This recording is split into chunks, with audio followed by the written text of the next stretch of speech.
Welcome everybody to Sin City Living. My name is Jason and I'll be bringing you today's episode. As always, please hit those like and subscribe buttons. We have a ton of content for you guys coming out every single week, every single day generally. Occasionally miss a day like I did during the rodeo that is still ongoing right now. And I hope all of our patrons out there are appreciating the patron-only exclusive videos we're putting out with the dice class, putting one out every couple of weeks. And if you're curious about that, go ahead and check the description down below. Once I get this whole live stream thing figured out, I'm probably going to do a live stream on the patron site as well. One on the regular site, one on the patron site. I do have the new computer for it. Theoretically, I have everything ready. I'm just so busy currently with this rodeo. And one of our fans asked a question a little while back about ways to tip us, to show appreciation to us without having to sign up as one of our patrons. And at the time we did not have any way of doing it, but I have managed now to get us signed up with a site called Buy Me a Coffee. As I'm sure some of you guys have noticed from some of our videos, Louie and I are both pretty heavy coffee drinkers. So if you're curious about that as well, go ahead and check down below in the description as well. We would definitely appreciate any cups of coffee you're willing to pick up for us. And don't forget to email us with any strategies, questions, suggestions, anything at all. We love shooting those videos for you guys. I actually haven't gotten a new email in about 2 weeks. And also, don't forget, anybody that may be interested in one of the small Sin City Living neons that we have, just email us that as well, sincitylivingLV@gmail.com. Otherwise, going to go ahead and get into today's episode. So for today's strategy, this is going to be an extremely basic strategy. Very, very basic, very simple strategy. It's an interesting one for its simplicity. This one does not require a large bankroll in terms of what we typically consider a large bankroll. We're going to require a bankroll of somewhere in the range of a few $100s. $200 to $300. I know some people consider a small bankroll as $20 or $40, but honestly, there flat out is no strategy for super low bankrolls other than Iron Cross or Iron Cross variant, or just 26, 27 across. So, because you just with a super low bankroll, you just can't see enough shooters. You want to see a decent number of shooters. Some strategies, some people will say you want to have a big enough bankroll to see 10 shooters. I'm not entirely bought into that, but the only downside to this strategy that I see is that while it doesn't take a whole lot of money to get it going, and once it gets going, it can really do some cool stuff. It's that once it gets going thing, it can take, there's going to be times, a lot of times this strategy is going to work. This strategy is going to work to get to your second level, which is where you want to be. But I've also seen a whole lot of rolls that would have just really irritated the person playing the strategy. So before I keep going into that, let me just show you what the strategy is. Let's say the point is 9. You're going to go to $24, 6 and 8. Okay. Pretty basic. $24, 6 and 8. Some people, I'm sorry, no, not $24, 6 and 8. $24, 6 or 8. You're going to pick one. Pick a number. Okay, so if the point were 6, you would just do the 8. Okay. If the point were 9, you would pick one. So we'll pick the 8. Okay. So this is why this strategy is kind of a risky strategy, because there are 36 combinations of the dice, and there's only 5 of them that hit an 8. Yes, 8s are common numbers to roll. So were 6s. 5 out of 36 is still not a huge, overwhelming percentage. It is certainly possible to have a hot shooter that does not hit an 8. It's that right there is rare, depending on what you define as a hot shooter. But I have also seen 7 or 8 rolls of the dice without an 8 coming a single time, or a 6 coming a single time. It can happen. I once played on a table that had an all tall, all small, and the make 'em all, that the shooter rolled for 45 minutes. I made a pretty sizable amount of money, and never hit a single 6 or 8. That was very weird. That's why it sticks out in my head after a few years, because that was extremely strange. So it just sticks out. But it's certainly possible. So you're going to pick one of these two numbers, and that's your strategy for the first level. You need it to hit in order to hit the more fun part of the strategy. So what happens if it hits? Well, if it hits, it pays $28. So we're going to pay it $30 for 2 just because we happen to know exactly what this strategy is going to do. And in fact, we're going to use all red. Okay. So you're going to end up with $52. So what are you going to do with $52? You're going to splash the chips everywhere. You're going to go 52 across. So you obviously have to pick a 6 and 8. You have to pick a 6 or an 8 that you are not on, because that would be 54 across. It makes it a lot easier if the point happens to be 6 or 8, because then it's the typical across is 52 across. But if it's not, you're going to have to include the point, and you're going to have to skip either the 6 or the 8. But at this point now you're in level 2 of your strategy. And now you go with whichever press method you find most appealing or that you enjoy the most. And from there, I personally am going to get an 8. The very first thing that happens, any of these numbers roll, give me a $12 8. That's it. That's my be-all, end-all. I'm going for it. Because I got to have all the numbers. I personally need all the numbers before I'm going to play anything. So let's say a 5 hits. So I'm going to say, give me a $12 8. And I'm going to collect $2. So yay, I'm up $2. Well, I'm down $22 if I consider my initial $24 buy-in. But now I've got all the numbers. So at this point, I either do a power press, a mid press, or a weak press, just a 1-unit press. Entirely up to you. How would I play this? I would probably go with kind of a combination. 6 or 8 hits, I would press them both up to 18 each. Once they're at 18, now I go for single presses. From 18, I would go to 30, from 30 to 42, 42 to 60, 60 to 90, 90 to 120, or 90 to 150. I tend to go 90 to 150.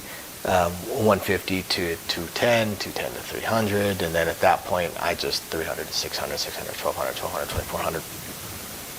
But you could also go 6 to 24, 24 to 48, 48 to 90, 90 to 180. You could press a lot stronger if you wanted to. 5 and 9, I would actually do the same thing. I would do 2 levels of dual press.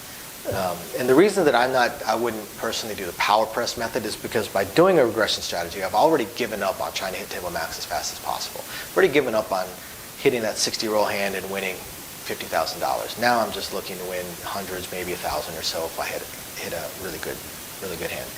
But if I'm playing this strategy, I also probably started with a much smaller bankroll.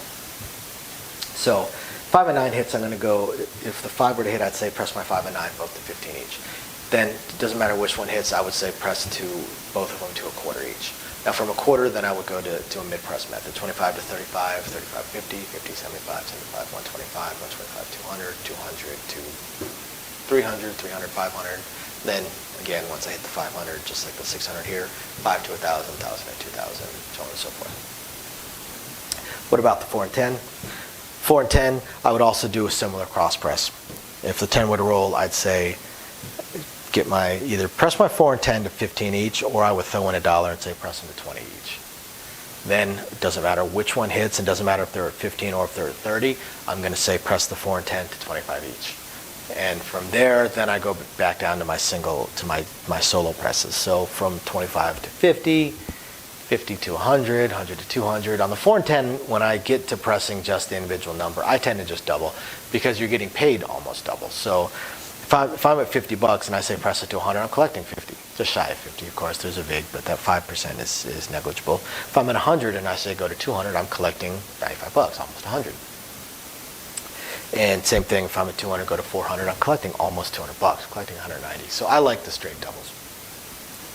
So that would be how I personally would play it. But you could also just say press 1 unit, 6 hits, take me to 18.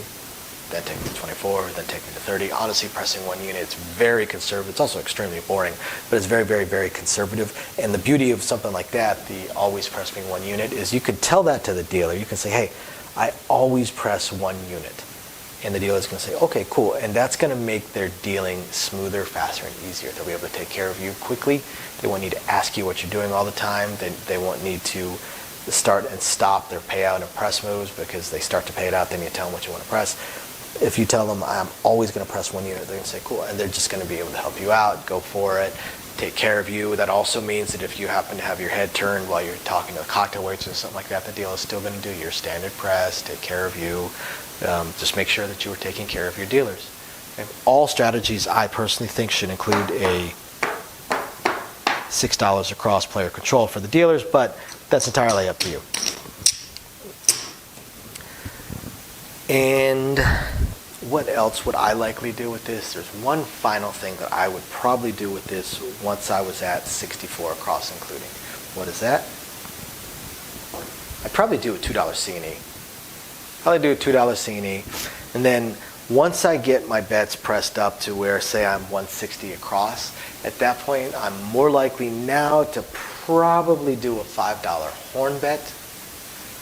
And the reason I'm doing that is I'm kind of modifying off of the iron cross, in that it's got the field bet to always have every number handled, including the 2, 3, 11, and the 12. Only now I'm doing the C&E first because it's only $2 to cover the 2, 3, 11, 12, because I've got the other numbers covered here. I don't need to worry about the 4, the 9, or the 10. I've got those covered here, and they're getting paid better than even money. So just $2. $2 is enough to get me paid at least a little bit. I'll get paid $6 on a 2, 3, or 12, and I'll get paid $14 on an 11. Now, once I get to 160 across, where my payouts are pretty decent, even though I'm doing small presses, I'm still collecting more than enough to do a $5 horn bet or $5 horn high bet. I don't know exactly which one I would do, kind of depends on my mood. But at that point, that way I'm getting paid even better on the horn numbers of 2, 3, 11, and 12. But that's just a personal preference. You certainly don't have to do that. Those bets can get confusing for people. You don't want to make a bet that you don't know how it pays. Dealers do make mistakes, and you want to be able to notice that. There are a lot of backstops, and dealers aren't doing it on purpose, but there's a lot of people that are watching, so hopefully it gets caught. But you do want to know what all of your bets pay, always. I hope you guys have enjoyed this strategy. Maybe you can use it, and that would be it. As always, please hit the like and subscribe buttons. We'll catch you guys next time. Thanks. So, as I promised, I wanted to go over very briefly our upcoming attempts at a third test live stream. So what's happened so far? The first test live stream just flat didn't work. The problem that I had was was an equipment problem. I had an equipment problem in that the equipment that I was using to translate the camera into streamable video to the computer required a better USB port than the computer I was using at the time. So that one just flat failed because it would not translate into the computer. The computer would not pick it up, would not read it, so I wasn't able to live stream it. So then, as I was looking through, because I'm a little bit of a tech head, as I was looking through all of my other stuff, because I do have 4 laptops here and 3 computers, I did find one that actually did have the newer style USB port. Unfortunately, it was actually my oldest laptop, but I figured, what the heck, let me give it a shot. What's the worst that can happen? And this time around, when I fired everything up, the video was actually translating onto the computer, so things were looking better. But then when I attempted to live stream, the computer was not powerful enough to be able to translate it and then upload it sufficiently. So it basically just uploaded a blank screen for the live stream. So what I am going to have to do is, and I'm already looking into all of my options, I'm going to upgrade my computer so I can add, a 7th, 8th computer to my household. And I'm going to go much, much higher, and I'm going to get a computer that is far more than I need for this, far, far, far more powerful than I need for this. That way, any future upgrades that I may do, the computer will be able to handle it. So unfortunately, this computer is going to cost me about 25% more, about 25% of what I've already laid out in all the equipment for this channel. So it wasn't something I could just instantly buy. I'm probably looking at Black Friday or Cyber Monday. So hopefully I have it within the next couple of weeks, and then I'll do another test live stream and see if I can go from there. So I will definitely do at least one weekly live stream on our Patreon because they're the ones that are really helping us get this computer and the other equipment that I'm going to get, because I figure if I'm buying the computer, I might as well buy the most high-end capture cards and things along those lines, get everything as good as possible, and then hopefully eventually get a better microphone for you guys. So yeah, that's where we stand on the live stream. As soon as I have the computer and I do the test, which will be in a few weeks, like I said, I've got to order it in a week or two, then I have to wait for it to ship. Plus we have probably the biggest event of the year coming up, the NFR, National Finals Rodeo.